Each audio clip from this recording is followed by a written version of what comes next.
Hi guys, and welcome to another episode of Kabir Considers. In this video, I'm going to react to a boy ate 150 vitamin gummies, and this is what happened to his bones. Now, first of all, where were the kid's parents? Because 150, even if he was just doing it handful at a time, if it's a kid, that fist is containing probably no more than maybe 10 or 20 of those gummy bears. So that's actually, to be fair, you could still probably get those down quite quickly. Let's assume 20 gummies per hand. That's only like seven and a half handfuls. So yeah, I guess you could probably do it quite quickly, but that's a lot. Unless these things, do they taste like pretty much candy? I imagine they must do, because they're appealing to kids. Kids like candy. Yeah, I wonder what happened. It can't be good, because that's probably way over the recommended daily allowance of vitamin supplements. So it's going to be quite interesting to see what happened here. Let's do it. A boy ate 150 gummy vitamins for breakfast. This is what happened to his bones. TJ is a 14-year-old boy presenting to the emergency room with muscle weakness, stomach pain, and a broken arm. Sitting in triage as he was deemed low priority by hospital staff, he begins to lose consciousness before slipping into a coma. You see, last spring, TJ and his mother had had enough. Coming home from school every day, TJ would see his dad wasted away in a drunken haze. One day, his dad went out to buy groceries, and he never saw his dad again. His now single mother Is this a true story?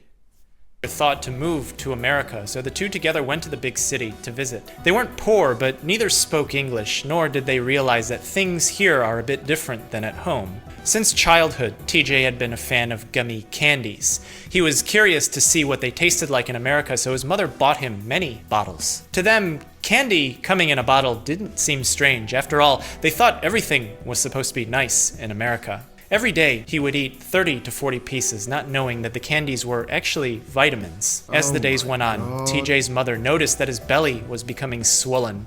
They always joked back home that American food makes one fat, so maybe eat a little less, she thought. One day, This is an interesting combo of foods. This looks like ice cream. Oh, smashed potato. Come on, Kabir. while watching some videos, TJ opened a new bottle of gummies and without realizing it, ate all 150 pieces. How could you not Nothing realize? like a good breakfast, he thought. About an hour after eating the whole bottle of gummy vitamins, TJ can't stop urinating. He begins to cry out in pain. He's suffering a massive stomachache and tells his mom that he feels like a giant rubber band is squeezing him. This epigastric pain begins to push into his throat. As his mother tries to lay him down, TJ trips, falls, and breaks his arm. He needs to try and expel all of that, gummy stuff. Get rid of that. The two call for help. Inside the ambulance, TJ feels nauseous and starts to experience shock from his accident as he's brought to the emergency room where we are now. Upon arrival, the admitting nurse triaged TJ's case, thinking it to be a mere bone fracture. But as he slipped into coma, immediate attention was brought to him.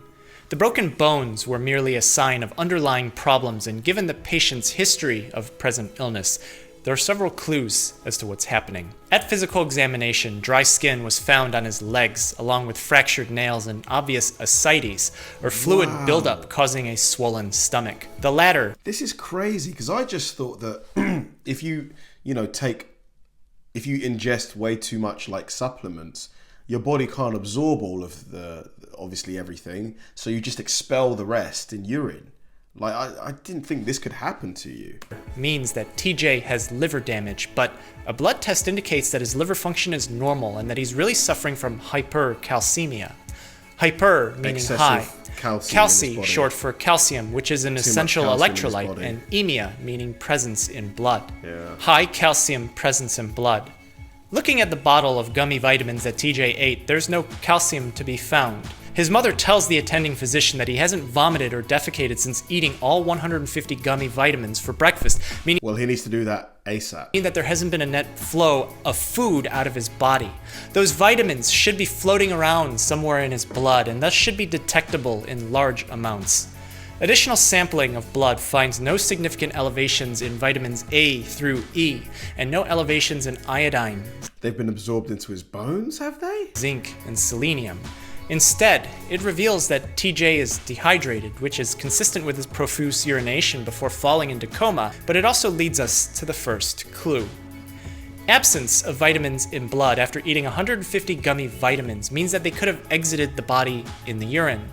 His profuse urination before presenting to the emergency room could be consistent with this. Vitamins B and C are classified as water-soluble, meaning that they dissolve in water, concentrate in the kidneys, and appear in the urine. But this doesn't make sense for vitamins A and D, which are fat-soluble vitamins, meaning that they are oils, and because oils don't mix with water, these vitamins can't be urinated out. Humans don't pee fat. So if they aren't in TJ's blood, can't be urinated out, and he didn't vomit or defecate in the ensuing time period, then it means that the excess vitamins A and D must be hiding somewhere in his organs. But which organ could it be? How old is TJ? I'd love to know. If he's like 6, I have, immense sympathy. But if he's like 15 or 14, it's like, what were you thinking, kiddo? What were you thinking? It couldn't be the muscles, as they're a tissue that holds on to water, which doesn't mix well with fat. It couldn't be the heart, as that's almost entirely a muscle too. It could be the brain and the nerves, as those are made out of 60% fat. But to get there would mean that the vitamins would have had to flow through the blood first, which they didn't.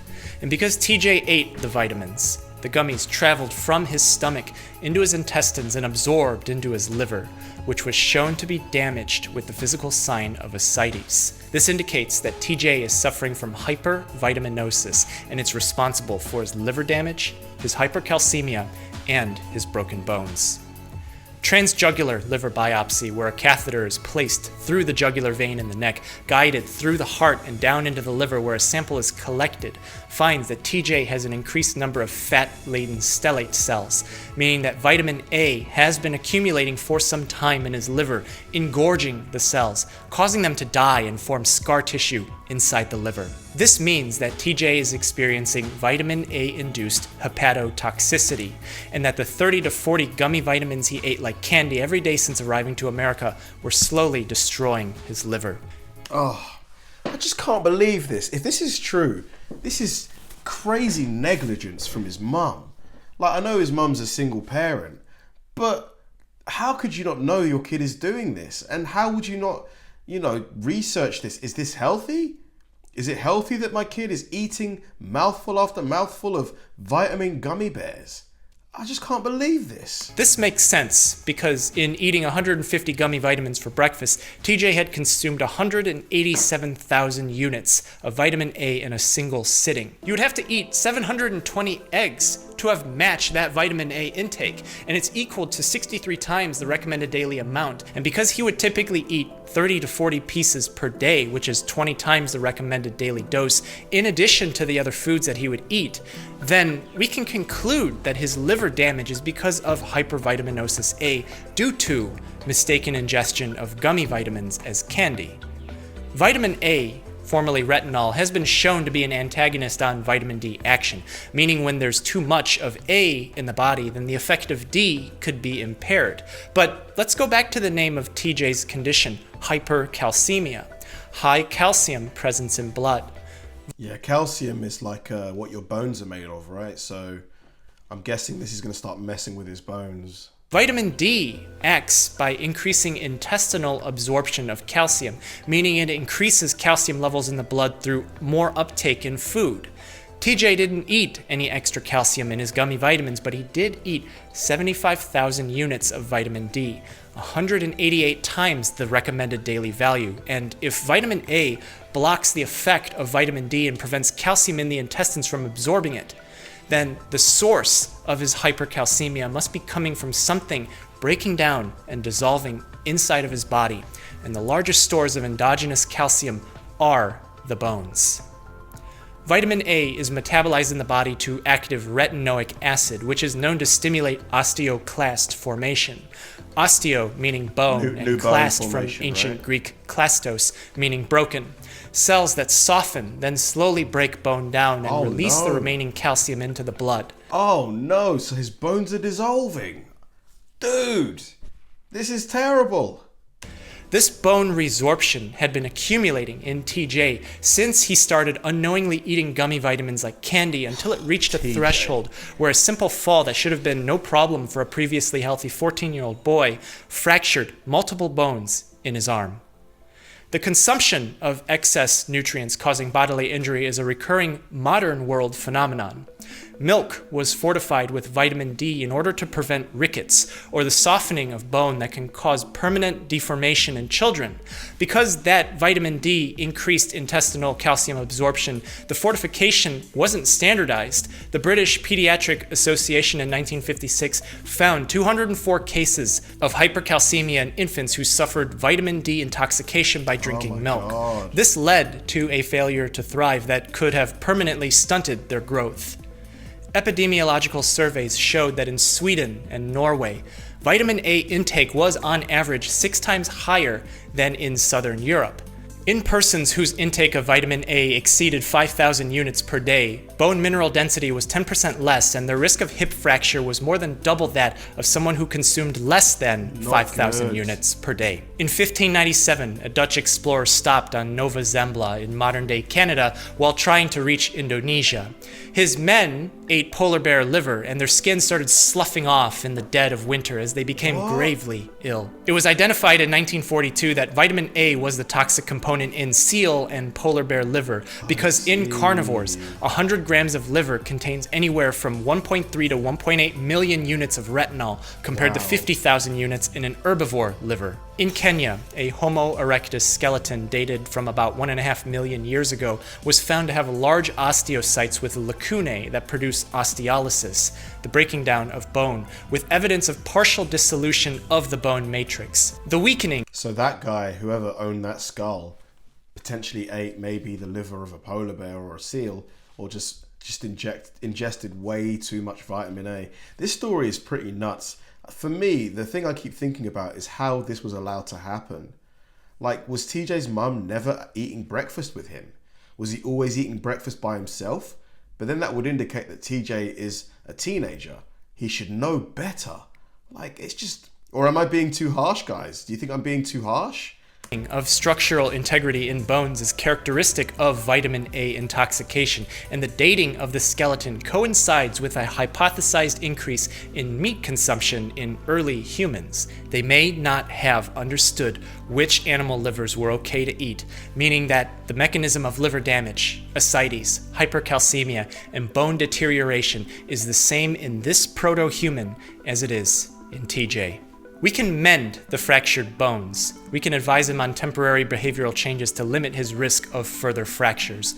We can drain his ascites with diuretics where spironolactone and furosemide through different mechanisms increase sodium resorption in the kidneys. And because water flows towards the concentration gradient, water flows towards the sodium, they help stimulate natriuresis. But there isn't any way for us to directly remove the vitamin A from his liver. He will have to bear the pain of his acute and chronic hypervitaminosis A. I mean, it might sound cruel, but the pain will serve as a reminder to never, ever, ever do this again. Like, just... Until his liver has sufficient time to clear the retinal esters. After all, there isn't a better organ that removes toxins from the body than the liver. Because TJ and his mother were only visiting the United States, we don't know what became of them. At discharge, nail and skin dystrophy were beginning to resolve and the ascites was diminished, indicating some recovery of liver damage.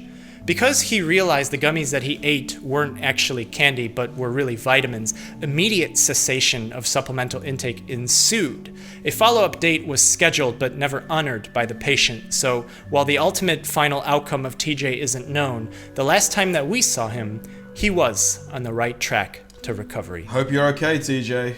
Thank you so much for watching. Wow. Oh my gosh, that was a crazy story. Nightmare scenario for a parent. You know, you think everything's fine and then boom, your kid, this is happening to your child. It's just, I can't imagine the terror that TJ's mum must have gone through. And TJ, obviously I feel sympathy for him, I do. Yeah, I don't know, maybe because Like, I know how my parents would have reacted. They would have been really, really annoyed at me for being so stupid. Maybe that's why I have the outlook that I do have. But I just feel like, first of all, even if they weren't vitamin gummies and you just thought they were gummies, why did you eat 150 gummies for breakfast? Like, why would you do that? That's not healthy. Like, it's just so many questions. I don't really understand TJ's thinking. Again, it really depends on how old TJ was at the time, but I don't think parents leave their kids typically to eat breakfast alone unless they're teenagers. So it would indicate that TJ should have the common sense to know not to do that, but hey, crazy video, really, really enjoyed it, really entertaining listen. Thanks for watching, guys, and I'll see you in the next one.